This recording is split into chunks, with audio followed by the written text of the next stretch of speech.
Winter Wellness Wednesday, Volume 2. Welcome to my kitchen and the first stop I make most mornings and that I have made most mornings over the past, 15 years. How long has it been since college? To the coffee maker. Right now it's a 1-cup Keurig because my wife doesn't drink coffee, bless her soul. I've been trying to phase some caffeine out, but that first morning shot is just tough to avoid. It's psychologically addicting, right? I know there are many of you out there who can commiserate with what I'm talking about, but I'm here to tell you that this is not the most important thing you can do to get jump started in the morning. It's not drinking coffee, it's this, water. Pour some water first thing in the morning, because when's the time of day or night when you lose the most water? I think I gave it away. It's when you're asleep. Your body gets rid of excess fluid at night, as you may already know. Some of you out there may have different bathroom habits at night than others, but when you wake up in the morning, that's the driest your body is going to be. And while coffee does have some water content, obviously it's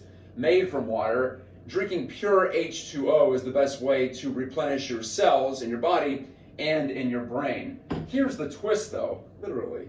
Isn't that nice how that works? Get some salt. I use Himalayan pink salt. You don't have to be as trendy or hipster as that, but grind some salt into that water, because here's the trick.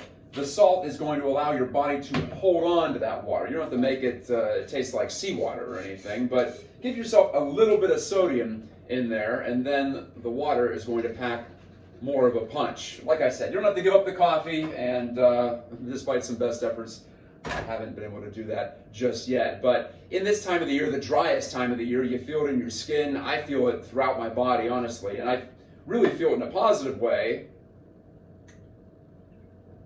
when I get some water in my system first thing in the morning. Some mornings it even feels better than the coffee, heaven forbid. Anyway, if you have any more tips on how to beat those winter doldrums, which hit me pretty hard, which is why I'm doing this series, let me know in the comments below, social media, whatever.